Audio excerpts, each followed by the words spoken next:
Oh, hey, Judge. Hello, Mr. Code.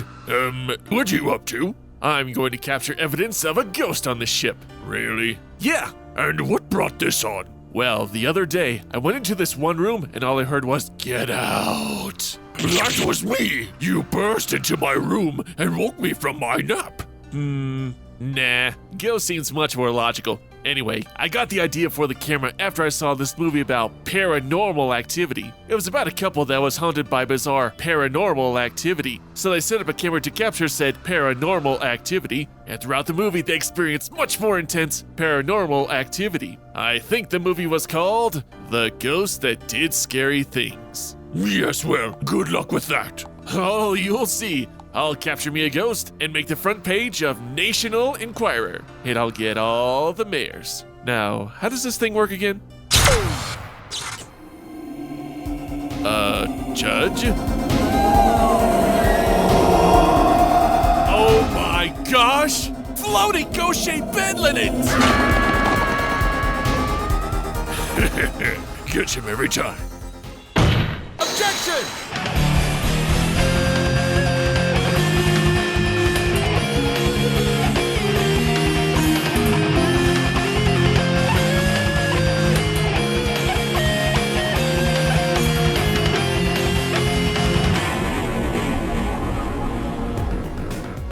Hello, everypony. I'm MasterCode, your ace analyst, and welcome to a spooky episode as we explore the paranormal in issue number 11 of the MLP G5 comics. Taking place shortly after the events of the Discord arc, we see that Pip is in a sad state. No moans, horrible sounds. Don't interrupt my repentful moaning. I need to be as miserable as possible. And what's been plaguing the poor Pegasus? She's discovered that during their adventure, her social media likes are diminishing! Help. Police. Murder. Now, originally, it felt like we were not only retreading Pip's viewership dilemma from issue number 4, but also Alicon. My latest post only got 3 likes and 1 monkey. And I don't even know what a monkey means! Monkey. But the comic and Pip do acknowledge the folly of her overreaction to her recent social media status, and does actually build upon the plot thread established in that issue. In today's online world, connections between many content creators and their audience is becoming ever more mutual. Many channels have made it their full-time jobs to entertain on YouTube, TikTok, or any other social media platform. And when viewership diminishes, so does their lifeblood monetization, forcing them to find new avenues or be forced to quote-unquote work a regular job. Now, this is Pip, who is a princess, so this is less of a revenue stream issue and more of a personal validation issue. There are numerous creators out there that despite putting out quality content, they still feel like they're not doing the best job, and that any video they make, even if successful, could have been better. In issue number 4, Pip wanted to drop her guise and show the world her real self and life experiences so that her audience could learn, laugh, and enjoy a meaningful story. But after deciding to become more real and losing likes, she fears that her real self isn't interesting to any pony, which again any creator who experiences loss of viewership can relate to, no matter how shallow it may seem to others. As for the sisterly squabble in the beginning, with Zip finding Pip's plight hilarious, it still feels like a realistic interaction between the two diverse personalities, and neither sister feels out of character, and their reactions genuine. Though Zip does feel bad about her outburst and wants to help her sister out, with the others also sympathetic to her plight, which is a nice little bonding moment between every pony. Aw, that's sweet. And what's Pip's plan for gaining her audience? Maybe supporting a local charity drive, or help out some other cause, or raise the specter of a long dead pony? Well, there's something you don't see every day.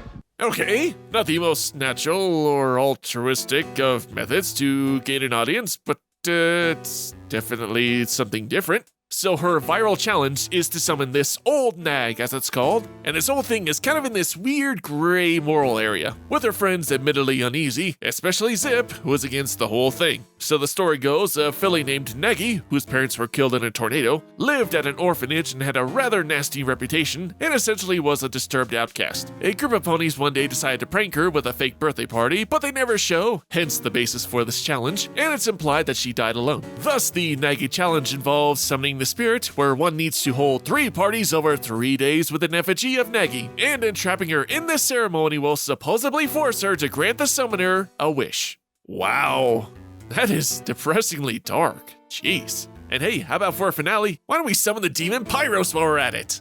Now, normally this is where I turn on the comic and lose all faith in Pip with her exploiting a poor filly for her own gain, but she is putting a spin on the whole challenge, that being appeasing Nagi with the birthday party that she never got, and essentially calm the Spirit and lay her anguish to rest. Pip gets the viewership, and eventual Spirit can be redeemed. So yeah, it's kind of like Philly Scouts raising money for a charitable organization by selling cookies, then someone steals the cookies, then sells those same cookies, and gives the money to the same charitable organization. It's like a robber breaking into someone's house and seeing a fire and being like, this house I'm breaking into is on fire. You might want to come check this out.